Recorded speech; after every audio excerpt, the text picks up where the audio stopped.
하나님교회 성도 여러분, 안녕하십니까? 2024년 11월 8일 금요일 새벽 기도에 오신 것을 환영합니다. 함께 기도하겠습니다.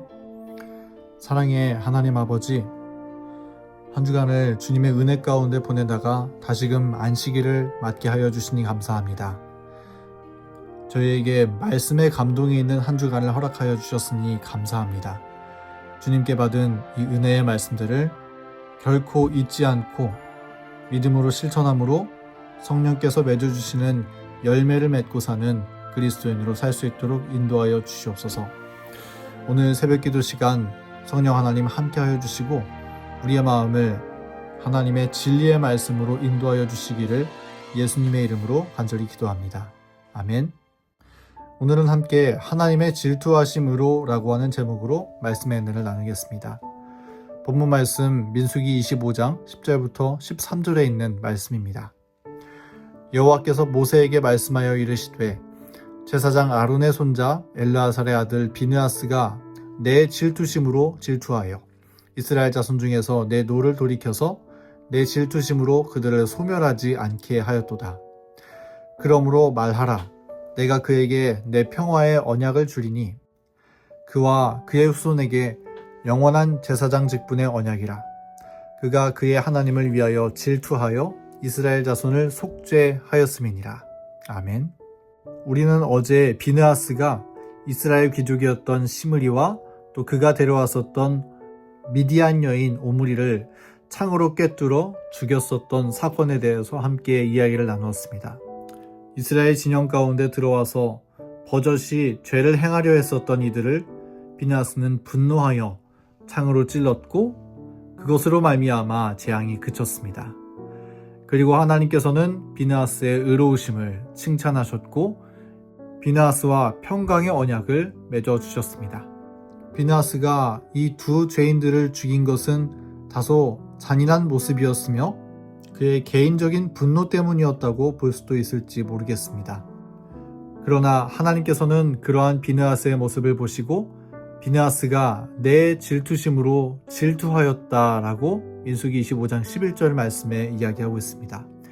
내 질투심으로, 그러니까 하나님의 질투심을 비느하스가 품고 행동으로 옮겼다라고 하는 말씀이 되는 것이죠. 여기 나와 있는 하나님의 질투하심, 이것이 과연 어떤 의미일까요? 여러분, 우리는 질투라는 단어를 언제 사용하나요? 질투는 나와 사랑을 나누겠다고 약속한 사람이 다른 사람에게 마음을 줄 때 그런 모습을 보면서 질투를 느낀다, 질투가 난다라고 표현합니다. 그러므로 질투는 사랑하기 때문에 나타나는 반응 가운데 하나입니다. 사랑하기 때문에 상대방의 모든 마음을 다른 사람이 아닌 내가 전부 소유하고 싶은 마음이 드는 것, 그것이 질투의 본질인 것이죠. 성경에서 하나님은 자신을 질투의 하나님이라고 소개하시는 모습을 몇 번 볼 수가 있습니다. 특별히 출애굽기 20장 3절 5절 말씀에 10계명의 첫 번째 계명 가운데 기록된 말씀은 너는 나 외에는 다른 신들을 내게 주지 말라 말씀하시면서 나 내 하나님 여호와는 질투하는 하나님인즉 이라고 말씀해 주셨습니다. 하나님은 언제 질투하시느냐면 우리가 다른 신에게 마음을 줄 때 질투하십니다. 왜냐하면 하나님은 우리를 사랑하시기 때문에 우리의 전부를 소유하기를 원하시기 때문입니다. 주님은 우리를 질투하신다라고 말씀하실, 그렇게 주장하실 자격이 있으신 분이십니다. 왜냐하면 하나님은 우리의 창조주이실 뿐 아니라 당신의 피값으로 우리를 사신, 우리를 소유하신 구속주가 되신 분이시기 때문입니다. 그러므로 하나님은 우리의 마음 전부를 소유하기를 원하시며 만약 우리 마음이 하나님이 아닌 다른 우상에게, 다른 신에게 애정을 준다면 하나님께서 당신의 사랑으로 질투하시는 것입니다. 조금 더 질투에 대해서 말씀을 통해서 생각해 볼 수 있으면 좋겠습니다. 이 질투라는 단어는 성경에서 조금 파괴적인 성질을 나타내는 단어로 쓰이기도 합니다. 잠언 27장 4절 말씀에 부는 잔인하고 노는 창수 같거니와 투기 앞에야 누가 서리요 이렇게 기록하고 있는데 이 말씀을 현대인 성경으로 보면 조금 더 쉽게 이해할 수 있을 것입니다. 분노가 잔인하고 파괴적이긴 하지만 질투에 비하면 아무것도 아니다. 질투는 분노보다 강한 파괴력을 가지고 있는 것이라고 성경은 소개해주고 있는 것입니다.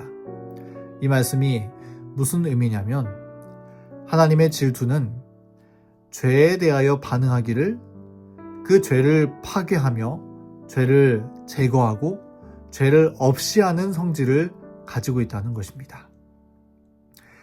비나스는 하나님의 질투를 가지고 죄와 하나가 된 시므리를 창으로 찔러 꿰뚫어 버림으로써 죄를 도려내는 주님의 질투를 표현해 내었습니다. 비나스의 행동은 정말 그럴 만한 행동이었습니다. 왜냐하면 죄는 이스라엘 백성들을 우상 숭배에 빠뜨리고 이스라엘의 가족들 2만 4천 명을 사망으로 끌고 간 아주 치명적인 문제였기 때문입니다. 그런데 시므리가 버젓이 다시 그 죄를 가지고 이스라엘 진으로 들어왔으니 거기에 대한 하나님의 질투하심, 하나님의 죄를 향한 파괴적인 분노가 일어나는 것은 마땅한 것이었습니다. 이처럼 하나님의 질투는 창으로 찔러 소멸하는 것처럼 죄에 대하여 강하게 반응하는 성질인 것입니다. 여러분, 우리도 예수님의 마음을 담고자 하는 그리스도인이라면 하나님의 성품 가운데 주님의 질투도 닮아야 할 것입니다. 비나스가 그렇게 했던 것처럼 우리도 하나님의 질투를 품고 그 주님의 사랑의 성품을 나타내 보이며 살아야 하는 것입니다. 특별히 우리가 죄를 바라볼 때 이런 하나님의 질투의 정신이 나타나야 할 것입니다.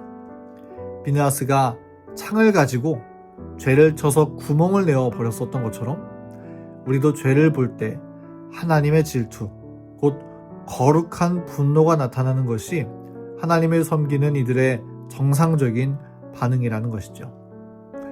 그러면 구체적으로 어느 때에 이런 하나님의 질투가 나타나야 마땅할까요?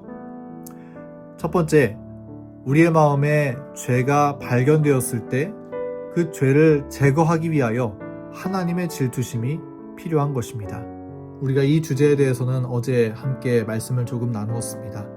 성령께서 우리의 마음을 조명하여 주실 때 때때로 내가 알지 못했었던 죄된 모습이 있음을 우리는 발견하게 되는데 그런 죄를 발견하게 될 때 우리는 그 죄를 이 죄를 미워하시고 죄를 몰아내시며 죄를 제거하여 도말해버리시는 하나님 앞으로 가져가 주님 앞에 내어드려야 하는 것입니다.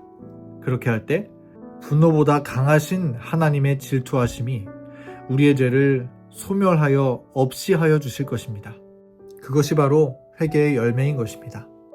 그리고 그것만큼이나 참 중요한 것은 두 번째, 죄로 인하여 죽어가는 영혼들을 우리가 바라볼 때 그 영혼을 구원하기 위하여 하나님의 질투가 필요하다는 것입니다. 비나스는 하나님의 질투심으로 시므리와 오므리를 쳤을 때 그때에 비로소 이스라엘에 돌던 연병의 재앙을 멈출 수 있었습니다.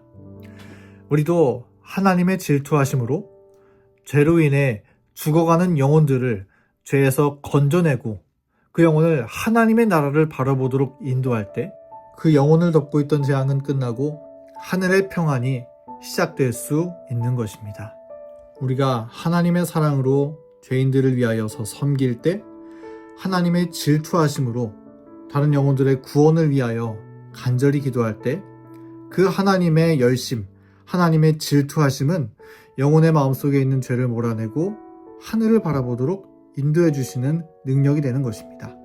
그러므로 우리는 나의 영혼을 위하여 그리고 다른 이들의 영혼들을 위하여 하나님의 질투하심, 곧 죄를 미워하는 거듭남의 마음을 가지고 살아야 할 것입니다.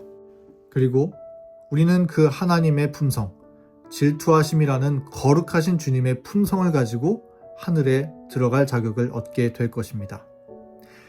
시므리를 창으로 찌른 비느하스에게 하나님께서 약속하신 것은 평화의 언약, 곧 영원한 제사장의 언약을 약속하셨습니다. 그리고 성경은 하나님께서 그렇게 하신 이유에 대해 설명하기를 그가 그의 하나님을 위하여 질투하였기 때문에 그러한 언약을 주셨다고 설명하고 있습니다. 그러므로 하나님과 영원한 언약을 맺은 백성이라면, 다시 말해서 하늘에 들어가는 하늘 시민권을 가진 주님의 백성이라면 그들은 이 땅에서 죄를 미워하고 또 영혼 구원을 위한 열심을 가진 이 두 가지 특징을 소유한 사람이라고 우리는 생각해 볼 수 있는 것입니다. 사랑하는 성도 여러분, 오늘 말씀을 기억하시면서 이 질투하시는 하나님의 성품, 하나님의 사랑을 우리 마음에도 품고 살게 되기를 간절히 바랍니다. 먼저 하나님께서 어떠한 사랑으로 우리를 사랑하셨고 우리를 구원해 주셨는가, 그 주님의 크신 사랑을 마음에 새기고 우리의 마음을 정결하게 씻을 뿐만 아니라 그와 동시에 다른 영혼들을 구원하기 위하여 하나님의 부르심을 받고 달려갈 수 있는 믿음의 사람들 되기를 간절히 바랍니다. 비느하스가 시므리와 오므리를 창으로 찌를 때 그의 창에는 주저함이 없었습니다. 그의 창은 단호하게 죄를 찔러 쪼개어 내었습니다. 우리가 하나님의 사랑에 깊이 젖어든다면 하나님의 질투하시는 성품이 우리의 마음속에 입혀짐으로 우리도 죄를 향하여 또 영혼들을 향하여 주저함 없는 마음을 주님께서 주실 것을 믿습니다. 우리 그러한 마음으로 하나님께 영광을 돌리며 믿음 안에 살아가는 저와 여러분 되기를 간절히 바라면서 오늘 말씀을 마치겠습니다. 함께 기도할 기도 제목입니다.